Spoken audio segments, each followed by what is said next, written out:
Salut à tous et bienvenue aujourd'hui dans la caverne du FX pour un nouveau tutoriel sur Blender. Aujourd'hui on va apprendre donc à concevoir des boules de cristal, donc comme dans le fameux manga Dragon Ball Z que vous connaissez tous je pense. Donc il y a des boules de cristal en fait et du coup donc on va les modéliser en 3D et on commence tout de suite par la première partie, donc l'analyse d'une image référence.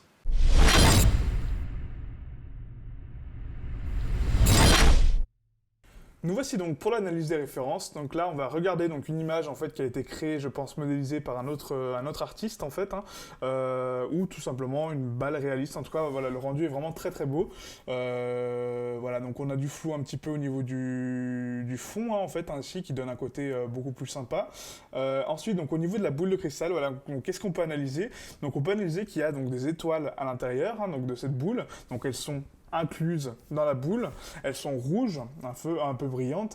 Du coup, au niveau de la sphère, donc c'est du verre en fait rempli. Donc c'est-à-dire que c'est pas du verre opaque comme une ampoule où on va pouvoir voir à travers. C'est vraiment du verre dense en fait, et du coup donc ça va déformer un petit peu donc le fond derrière nous, et du coup ça va avoir pas mal de réflexions au niveau du décor en fait. Voilà, comme on peut voir ici. Ok. Donc on va essayer de reproduire cet effet sur Blender. Ensuite, on a donc pas mal de réflexions au niveau du Fresnel. Donc là, on peut voir le Fresnel clairement appliqué puisqu'on a donc beaucoup de réflexion au niveau des bordures de la sphère, voilà, comme ceci. On voit qu'il y a beaucoup de brillance au niveau de la sphère, donc sur les bords, on n'a quasiment aucune opacité au niveau des contours. Ensuite, on peut analyser, donc voilà, donc la sphère est de couleur un peu orangée, jaune. Il y a de la brillance, voilà, donc on voit au travers, encore une fois. Et du coup, il y a de la réflexion donc au niveau de la table. On peut voir une petite réfraction ici, vous voyez. Donc une propagation de la lumière. En fait, quand la lumière passe au travers de la sphère, elle diffuse un petit peu donc, de la couleur. Et du coup, voilà, donc on a pas mal d'ombres. En fait, les ombres sont assez atténuées. Donc du coup, ça a un rendu plutôt joli. Donc nous, on va essayer de reproduire donc, ce même effet. Par contre, on va pas modéliser une seule boule de cristal, mais on va modéliser donc, les 7, donc les 7 comme dans le manga, en fait, tout simplement. Et du coup, essayer voilà, d'avoir un petit peu le même résultat. Un petit peu différent, parce que moi, j'aime pas trop... voilà, par exemple, là, la brillance, c'est un petit peu trop prononcé pour ma part. Donc après, on va essayer de reproduire cet effet-là, mais pas autant prononcé, quoi. Ok. Voilà, donc on se retrouve tout de suite pour la deuxième partie, donc la modélisation.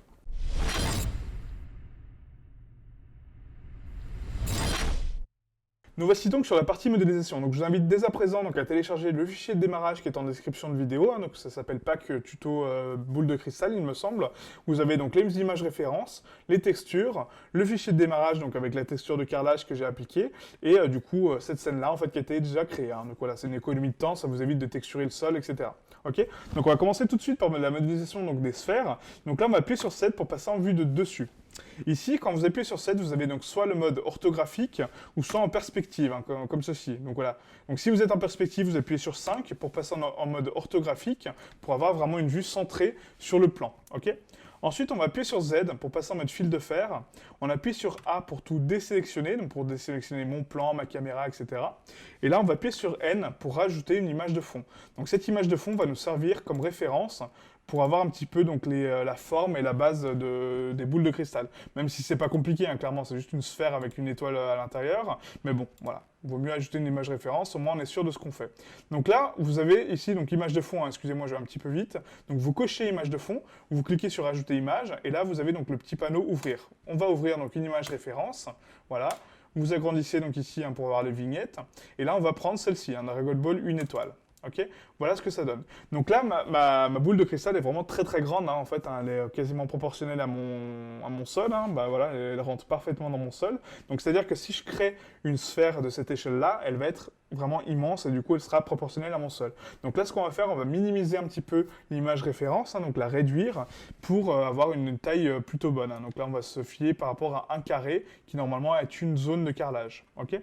Donc là, ici, donc, au niveau de la taille, vous avez ici donc, la taille 10 mètres. Donc là, on va la réduire considérablement, on va mettre 1 mètre. Voilà, comme ceci. Et du coup, donc, on va zoomer un petit peu sur cette sphère et on va créer donc, une sphère au centre de mon plan, en fait. Ça, c'est très important parce que là, l'image est parfaitement centrée. Donc, on va créer une sphère à ce centre. Donc, pour ce faire, il faut ramener le curseur au centre de la scène. Donc, vous appuyez sur Shift-C, voilà, pour le centrer. Ok. Donc là, on rezoome encore une fois, donc en vue de dessus, toujours. Voilà. Et là, j'ai ma sphère parfaitement centrée. Voilà, mon curseur est parfaitement centré. Maintenant, ce qu'on va faire, donc on va créer donc un nouveau mesh, et on va créer donc une sphère UV forcément. Donc voilà, donc la boule de cristal est une sphère. Donc là, on va la minimiser un petit peu, donc scale voilà, et vous rapprochez donc le curseur au centre de mon origine, voilà, pour donc la minimiser. Si vous voulez l'agrandir, bah, vous l'éloignez, hein, comme ceci, hein, voilà. Donc là, on la minimise, et du coup, on va donc s'arrêter au niveau des bordures de ma sphère, voilà, comme ceci, ok. Maintenant, on va ajouter donc un modificateur de subdivision de surface, voilà, qu'on va appliquer donc 3 fois, ok. Donc vous l'appliquez pas pour l'instant, hein, c'est pas nécessaire, donc vous le laissez comme ça. Donc maintenant qu'on a créé donc ma sphère, on va créer également donc l'étoile à son centre, hein. Donc là, vous êtes en mode objet, hein. On appuie sur A pour tout désélectionner. On zoome un petit peu au centre de ma sphère pour voir un petit peu l'étoile, hein. Et là, on appuie sur Shift A, toujours avec le curseur au centre, hein. Encore une fois, si vous l'avez bougé par erreur, vous appuyez sur Shift C pour le recentrer. Ok. Donc là, on rezoome, tac, tac, tac. Voilà. Et là, on appuie sur Shift A, Mesh, et on va créer donc dans les extras, vous avez ici donc Simple Star. Encore une fois, si vous n'avez pas donc ce petit panneau extra, c'est que soit vous n'avez pas utilisé donc le fichier de démarrage que je vous ai donné, ou soit qu'il n'est pas activé dans les add-ons, hein. Si vous ne voulez pas utiliser mon fichier de démarrage, il n'y a pas de souci, mais du coup, il faut quand même l'activer dans les préférences utilisateurs. Ok. Donc là, voilà. Donc là, on a créé une étoile, vous voyez, qui est parfaitement modélisée. Du coup, on va la minimiser, hein, forcément. Donc Scale, on va la rapprocher un petit peu du centre, jusqu'à atteindre un petit peu la taille qu'on a ici, hein. Voilà, hop. Donc là, ça me paraît plutôt pas mal. Encore un petit peu. Voilà, comme ceci. Ok. Donc maintenant, on a notre étoile parfaitement modélisée au centre de ma sphère. On appuie sur 3 pour passer en mode de droite, hein, en vue de droite. Et du coup, si on regarde un petit peu donc, la sphère que j'ai ici donc, créée, et l'étoile, on voit que l'étoile est super épaisse, hein, quand même, hein. Elle est super dense. Donc du coup, on va un petit peu la modéliser, un petit peu la modifier pour donner une étoile un peu plus sympa. Donc là, ce qu'on va faire, on va donc minimiser les bords de mon étoile pour donner donc des pointes très fines, mais avec un corps assez gros. Voilà, donc c'est un style d'étoile. Après, vous faites les étoiles que vous voulez, hein. Si vous voulez une étoile complètement plate, il n'y a pas de souci aussi. Moi, je préfère un petit peu de densité au niveau de l'épaisseur du centre et du coup, les pointes assez fines, hein. Donc là, ce qu'on va faire, on va appuyer sur Tab pour passer en mode édition. Voilà, donc là, j'édite mon étoile. On passe ici donc en mode sélection d'arête, hein, donc ici, hein, au centre. On sélectionne donc ensuite les 5 coins de mon étoile, hein, donc les 5 bordures. Voilà, comme ceci. Tac. Tac. Ok. Maintenant, on va faire un scale, donc SZ, hein, donc scale, donc on va rétrécir ou agrandir donc, ma sélection. On choisit donc l'axe des Z, hein, donc l'axe central, et on appuie donc sur 0.2, voilà, pour donner une valeur donc de 0,2. Voilà, je pense que je me suis trompé, 0.2, voilà, comme ceci. Ok. Du coup, ce qui permet donc de minimiser donc les pointes et du coup donc de garder quand même le centre assez épais, hein, donc avec notre épaisseur d'origine, mais du coup voilà, donc l'épaisseur est dégressive jusqu'aux pointes. Voilà. Et du coup, ça permet de créer le style d'étoile que je souhaitais dès le départ. Ok, ensuite, donc, on quitte le mode édition, voilà, pour revenir en mode objet. On appuie sur 3, donc pour passer en mode vue de droite, hein, donc voilà. Et du coup, on appuie sur R pour tourner mon étoile. Donc maintenant, on va la recentrer en fait face à nous pour avoir une vue vraiment parfaite. Donc R, Y, hein, pour sélectionner l'axe des Y. Et du coup, on tape une valeur de 90 degrés pour la redresser face à nous, voilà. Donc là, mon étoile est parfaitement centrée par rapport au centre de ma sphère, voilà, et il y a du coup, elle est parfaitement modélisée de la façon dont je souhaite, ok. Donc là, au niveau de l'image, on peut voir que l'étoile est pas centrée, hein, au niveau de l'étoile d'origine, donc vous fiez surtout pas à ça, fiez-vous vraiment aux valeurs de Blender, en fait, les valeurs réelles, ok. Donc là, c'est juste une image référence pour vous donner un petit peu le guide, donc pour votre modélisation, tout simplement, ok. Voilà, donc là, on a créé donc, ma sphère et mon étoile, hein, donc là, je suis en mode fil de fer, donc on peut voir au travers. Si je passe en mode normal, on ne voit pas, parce que forcément, mon étoile est à l'intérieur de ma sphère, hein, normal. Ok. Donc maintenant, on va laisser ma sphère comme elle est, hein, vous la bougez surtout pas, ni l'étoile, et du coup, on va la dupliquer en fait plusieurs fois, donc 7 fois hein, précisément, pour créer les 7 boules de cristal. Donc avant de la dupliquer, quand j'ai créé donc mon fichier de démarrage, j'ai également coché qu'à chaque fois que je duplique un objet, ça duplique également son matériel. Donc du coup, on va utiliser cette technique-là en fait pour pas reproduire à chaque fois les mêmes pas, et du coup juste le faire une fois pour après les dupliquer en 7 fois. Ok. Donc je m'explique. En fait, donc là on va texturer donc la sphère et l'étoile pour ensuite les dupliquer plusieurs fois et du coup ne pas avoir à les refaire encore et encore. Ok.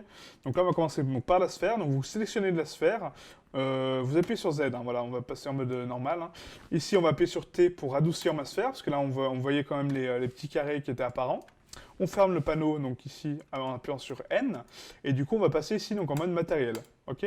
Le matériel donc on va créer un nouveau matériel qu'on va renommer cristal orange. Voilà.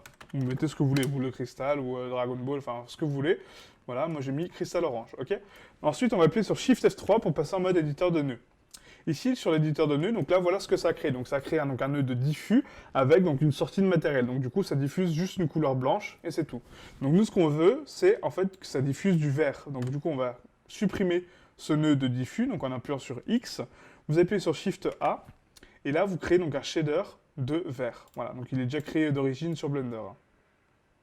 Vous le raccordez donc à la surface.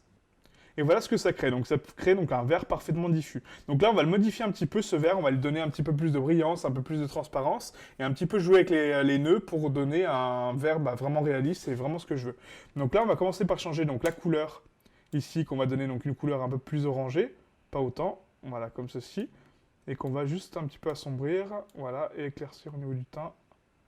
Voilà, comme ceci. Ok, donc là, ça me paraît une couleur plutôt pas mal. Si après la couleur ne vous convient pas, vous la modifiez ici. Hein, donc là, ouais, elle est un petit peu trop rosée, on va dire. On va mettre un petit peu comme ça. Voilà, hop, comme ceci. Ok, voilà. Donc là, on a créé donc mon vert un petit peu orangé. Maintenant, ce qu'on va faire, donc on va rajouter donc un shader de mélange. Donc ici. Et on va le raccorder donc, à mon vert en fait, d'origine. Hein. Donc le vert vient se raccorder au premier shader. Et ensuite, on va rajouter quelque chose ici pour donner plus de densité à mon vert. Donc ici, on va rajouter donc, un shader de transparence. Donc rappelez-vous, mon vert est transparent. Ensuite, mon vert, qu'est-ce qu'il a d'autre? Il a de la brillance. Donc non, pas vert, il a de la brillance. Donc ici, brillant. Ok. Donc là, j'ai mon vert, donc mon matériel d'origine, j'ai de la transparence et j'ai de la brillance. Ok. Et ensuite, il manque un quatrième paramètre, le Fresnel. Donc rappelez-vous, la brillance va se propager autour de la sphère. Donc ça, il faut que je le rajoute. Et on a ici, donc en entrée, le Fresnel, voilà, qui est ici, qu'on va mettre là. Donc là, on a les 4 nœuds pour créer donc, mon vert en fait final. Hein. Donc mon vert qui est brillant, qui est translucide, donc qui est transparent, et qui est du coup en vert, hein, voilà, et qui a du Fresnel en fait sur ses bordures. Ok. Donc maintenant, on va raccorder donc, le Fresnel à mon facteur d'influence pour mon shader de mélange. Voilà, ça va influencer donc l'autre valeur que je vais mettre ici. La valeur que je vais mettre ici, du coup, on va rajouter donc encore une fois un shader de mélange qui est ici. Voilà. Et du coup, on va mixer donc ma transparence avec ma brillance pour donner donc un nouveau matériel qui est brillant et transparent à la fois, puis le rajouter à mon shader de vert, du coup, pour lui donner beaucoup plus de densité. Ok. Donc là, on raccorde donc ma transparence à mon premier shader. On raccorde ma brillance au deuxième, voilà. Et du coup, hop, voilà, je vais juste placer ça comme ça. Et du coup, donc on va raccorder ça à mon shader final, ok. Et voilà ce qu'on obtient. Vous voyez, donc on obtient un vert vraiment opaque, hein, vous voyez, donc avec une transparence, une couche de transparence à l'extérieur, qui est cette couche de transparence brillante. Voilà, ça va rajouter du brillant transparent autour, si vous voulez. C'est aussi simple que ça. Et du coup, là, ici, donc au niveau de la rugosité, on va changer, donc ici, vous avez donc la brillance GGX. On va la choisir donc en dur. Voilà, donc la brillance 100% dure, vous voyez, comme ça, on n'a pas de cette opacité dégueulasse qu'on avait au départ. Hein. Regardez la différence, vous voyez. Donc là, ça assombrit, ça éclaircit, je veux dire, ça rajoute du blanc à ma texture, alors que si je passe en dur, ça rajoute que de la brillance, vous voyez. Voilà, c'est moi, c'est ça que je veux. Hein. Maintenant, au niveau de la rugosité, on va mettre à 0. Voilà, peu importe. Hein. Au niveau du facteur d'influence, par contre, ça c'est très important. On va donner beaucoup plus de brillance que de transparence en fait. Hein. Donc là, si vous mettez à 0, ça donne 100% de transparence. Si vous mettez à 1, ça donne 100% de brillance. Ok. Donc nous, on va mettre un petit peu en dessous, on va mettre à 0.05. Voilà, donc très peu de brillance, mais plus de transparence que de brillance. Voilà, pour donner juste un tout petit peu de brillance. Pas beaucoup. Ok. Maintenant, ici, donc, au niveau du vert, on va choisir également donc, en dur. Hein, voilà. Comme ça, on a vraiment une texture sympa. Et ici, donc, au niveau du Fresnel, donc l'indice de réfraction, on va donner donc l'indice de réfraction du cristal. Donc le cristal, normalement, il a 1.517. Hein, donc ça, c'est des valeurs que vous trouvez sur Internet. Hein, vous tapez indice de réfraction de tel matériel et vous l'avez, hein, normalement. Donc il y a beaucoup d'indices de réfraction. Il y a pour l'eau, l'or, l'argent, le cuivre, etc. Donc là, en l'occurrence, pour le cristal, c'est 1.77, s'il me semble. OK ? Voilà, donc là on a créé donc, notre matériel de cristal, donc qui est parfaitement nickel hein, pour ma part. Voilà, donc moi il me convient plutôt pas mal. Et du coup on va voir un petit peu ce que ça donne au niveau du rendu. Donc là on appuie sur Shift F5 pour quitter le mode nœud, pour revenir donc en mode 3D. Et on appuie sur Shift Z pour voir un petit peu ce que ça donne. Voilà, donc là c'est parfait. On a pas mal de déformations au niveau, vous voyez, de mon plan à l'arrière, comme dans l'image référence, donc ce qui est parfait. Et du coup on a vraiment une transparence et une brillance sur les contours, donc sur le Fresnel de ma sphère. Donc c'est nickel. Ok ? Donc maintenant qu'on a créé donc, le vert, on va également texturer donc l'étoile. Donc là, vous appuyez sur Z pour passer en mode fil de fer. On sélectionne l'étoile, voilà. On appuie sur Nouveau matériel. Voilà. Et là, on va juste donner donc un PBR 2017. Hein, vous rajoutez, donc il est déjà inclus dans le fichier de démarrage, encore une fois. Hein. Et là, on va donner donc une couleur un peu rouge, voilà, comme ceci, comme l'image d'origine. Par contre, je ne sais pas si on la voit assez au niveau de... Non, on va mettre une texture d'émission. Oubliez le PBR, hein, désolé, hein, je suis un peu désolé. C'est juste qu'on va mettre une texture d'émission, voilà, pour voir vraiment la couleur en fait rouge, voilà, comme ceci. Ok. Donc là, on va baisser un petit peu la couleur parce qu'elle est vraiment trop dense. Donc là, on va l'obscurcir. Hop, voilà, comme ceci. Et voilà ce qu'on obtient. Ok. Voilà, donc là, c'est parfaitement texturé. Ok. Maintenant, donc mon étoile, en fait, si je regarde par rapport à mon image référence, elle est quand même assez grande. Donc on va la minimiser encore un petit peu. Donc scale. Hop, on la minimise, voilà, comme ceci, et là c'est parfait. Ok. Donc là, si j'appuie sur Shift Z, hop, voilà ce que ça donne. Ok. Ah, donc là c'est nickel. Donc maintenant, on va utiliser donc là, la sphère que je viens de créer, donc qui est texturée, et l'étoile, pour créer donc les autres en fait. Hein. Donc là, vous appuyez sur 3 pour passer en mode de droite, hein, vue de droite, et du coup, on va sélectionner donc la sphère et l'étoile. Voilà, vous restez en mode objet, hein, tout simplement. Donc là, j'ai sélectionné mon plan comme un boulet. Hop, donc l'étoile et la sphère. Voilà. Et là, on va faire un Shift D, G, Y, et on va déplacer ma sphère sur la droite ou la gauche, hein, peu importe, pour la dupliquer. Donc Shift D permet de dupliquer le mesh que vous avez sélectionné. G, donc de le bouger. Et Y, de sélectionner l'axe des Y. Hein. Donc là, on va taper donc une valeur de 1,5, voilà, sur la droite, hein, voilà, comme ceci. Et du coup, on a dupliqué ma sphère. Okay, on a dupliqué également donc, mon étoile au centre, donc ça c'est parfait. On pourra ensuite les bouger pour les adapter par rapport à notre scène finale. Okay, ensuite, donc, on sélectionne uniquement la sphère, cette fois-ci, pas l'étoile. Et on appuie sur Shift D, G, Y, 1,5. Voilà, encore une fois. Shift D, G, Y, 1,5. Voilà. Et maintenant, on va repartir sur la gauche. Hein, donc, on sélectionne celle du centre, hein, uniquement la sphère, encore une fois, pas l'étoile. Shift D, G, Y, moins 1,5, donc pour partir vers la gauche. Hein. Donc rappelez-vous, moins c'est vers la gauche, plus, enfin rien, si vous mettez rien, c'est vers la droite. Donc Shift D, G, Y, 1,5, voilà, en négatif. Shift D, G, Y, 1,5 en négatif. Et voilà, donc là on a créé nos 7 boules de cristal, ok. Donc là si on fait un Shift Z, on a donc les 7 sphères qui sont parfaitement texturées, voilà, qui sont ici, ok. Maintenant on va placer donc les étoiles en fait au centre, hein, donc les disposer de façon différente pour créer donc la boule 1 étoile, 2 étoiles, etc. Ça vous connaissez je pense. Donc du coup on va sélectionner donc celle-là. Là, on va créer donc la sphère 5 étoiles, hein, donc voilà, je commence par la 5, peu importe. Donc là, il y a, sur la 5, en fait, vous avez donc une étoile centrale, 2 au-dessus et 2 en dessous, voilà. Donc là, on va faire ça, donc Shift D, G, Z, cette fois-ci, donc l'axe des Z, hein, pour monter. On va monter donc de 0,2, voilà, pour monter donc de 0,2 au niveau de l'axe des Z. Ensuite, on va la déplacer sur l'axe des Y, donc GY 0,2, voilà. Ensuite, donc Shift D, GY 0,4, cette fois-ci, sur la gauche, donc moins, vous appuyez sur moins, ok. Ensuite, on prend ces deux étoiles-là, hop, pardon, on prend ces deux étoiles-là, Shift D, G, Z, donc vous dupliquez encore une fois les étoiles, vous les déplacez sur l'axe des Z, et là, on va donner une valeur donc, de 0,4, il me semble, 0,4, voilà, en négatif, et voilà, on a créé donc la sphère de 5 étoiles. Voilà, donc je pense que vous avez compris un petit peu le principe en fait hein, des étoiles. Je suis désolé de ne pas avoir tout expliqué en fait, hein, mais voilà, il faut juste les positionner à chaque fois de la même façon, vous donner des valeurs bien précises et du coup vous les éloigner à votre guise. Hein, voilà, donc je ne vais pas m'étaler plus longtemps sur ça, sinon ça prend énormément de temps et du coup ça sera un petit peu chiant pour vous quoi. Ok. Voilà, donc là on a créé donc toutes les 7 boules de cristal, on a placé correctement mes étoiles et si je fais un Shift Z, elles sont parfaitement modélisées et texturées puisque j'ai dupliqué mes textures et mes matériaux, ok.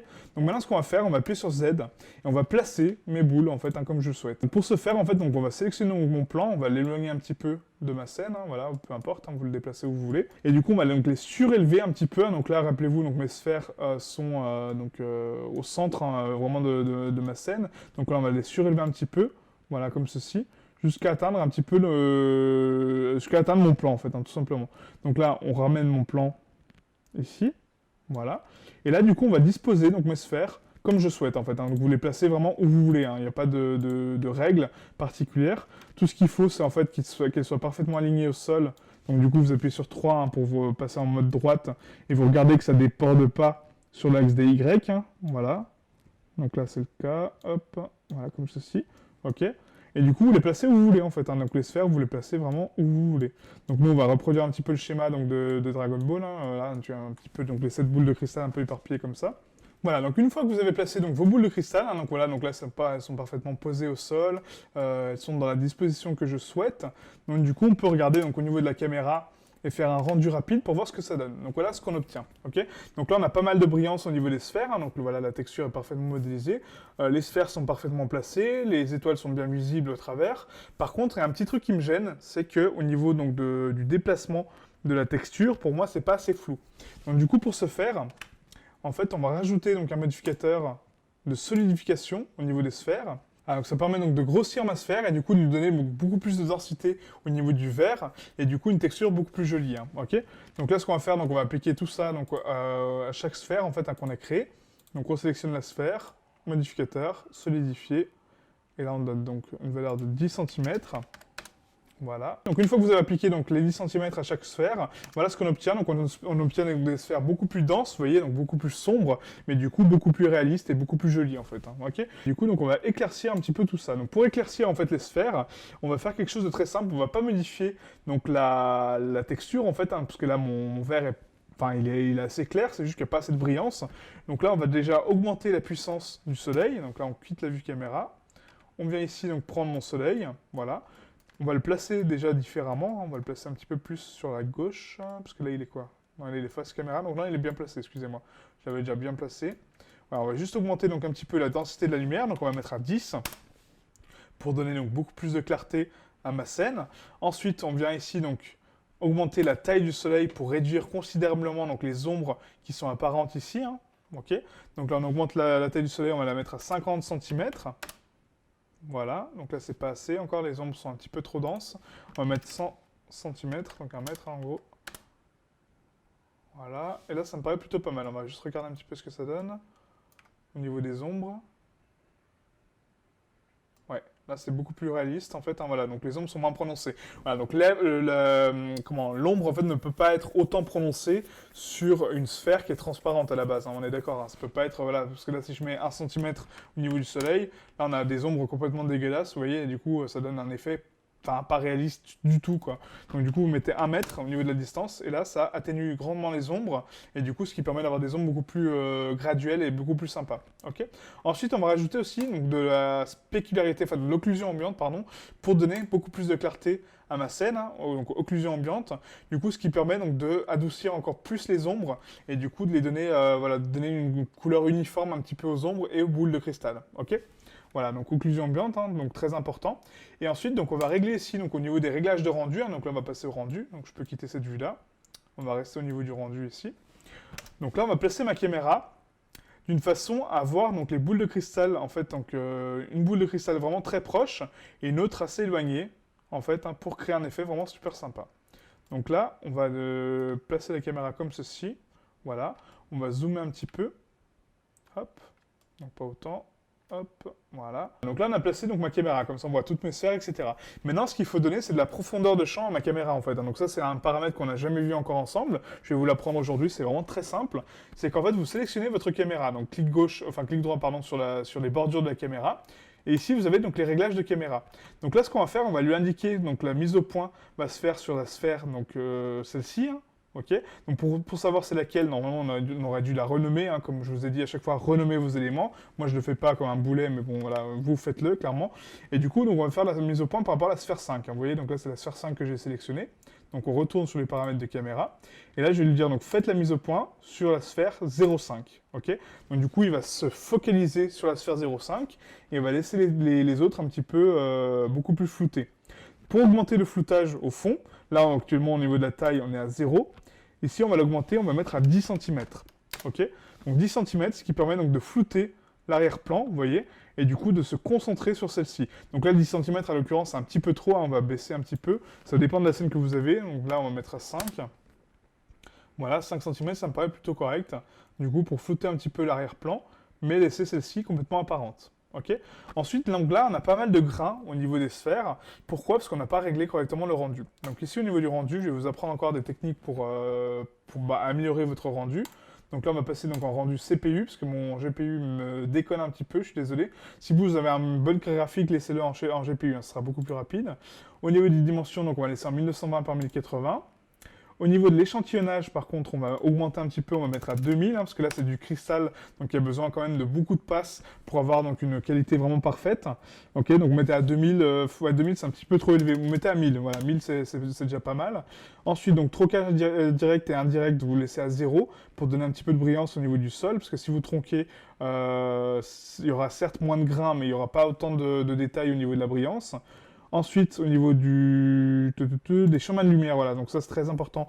Donc au niveau de la transparence, on va l'augmenter, on va mettre à 12. Le minimum, on va le mettre à 4. Ensuite, au niveau, donc ça c'est les rebondissements, on va mettre à 12 également, minimum 4. Voilà, donc 4 rebondissements. La diffuse, on la met à 12. La brillance également. La transmission, on va la mettre à 12, voilà, et le volume, on va le mettre à 1, ok, pour donner un peu de volume à la sphère, même si j'ai pas activé de volume, mais bon, on sait jamais, ok. Ensuite, on va cocher donc les ombres, on va cocher donc les caustiques réflectives et les caustiques réfractives, ok, ce qui permet d'apporter cette brillance, vous voyez, au sol. Vous voyez, donc là, ça prend énormément de temps parce que les caustiques sont très longues à calculer, mais du coup, ça permet de donner un petit peu de couleur à nos ombres, en fait, et du coup, de donner un effet beaucoup plus réaliste à nos sphères, ok. Donc ça, c'est très important. Est-ce qu'on veut filtrer brillant? Donc non, donc on met à 0, on filtre brillance, je veux la brillance à 100%, et voilà ce qu'on a, ok. Donc là, on a le rendu parfait. Donc maintenant, ça va prendre énormément de temps, je vous le cache pas. Hein. Le verre, en fait, hein, et ouais, enfin, toutes sortes de verres, a beaucoup de mouches. Hein. Donc les mouches, c'est les petits points noirs qu'on voit au niveau du rendu, hein, c'est des grains. Et du coup, enfin, pour contrer ça, il faut normalement donc, filtrer la brillance, enlever les caustiques, tronquer la lumière qui passe, donc ici, hein, tronquer la lumière directe et indirecte. Mais du coup, ça donne un effet beaucoup moins joli, en fait, hein, pour vos rendus. Donc si vous voulez vraiment un rendu super beau, il faut forcément donc, laisser donc, les caustiques, enlever le troncage, en fait, hein, donc voilà, ne pas tronquer la lumière, augmenter les passes de lumière, donc les rebondissements, et du coup pour avoir un joli rendu. Ok. Donc là on va faire le rendu, donc je vous retrouve juste après le rendu pour avoir donc, le rendu final. Si vous avez suivi donc, ce tutoriel à la lettre, vous aurez donc le même rendu que moi. Si vous les avez fait à votre façon, ce que je vous souhaite, hein, voilà, le but c'est que vous fassiez à votre manière. Du coup voilà, vous n'hésitez pas donc, à partager votre résultat avec moi par email sur caverduvfx@gmail.com. Je serai content de voir vos résultats. Ok. Donc on se retrouve tout de suite pour le rendu final.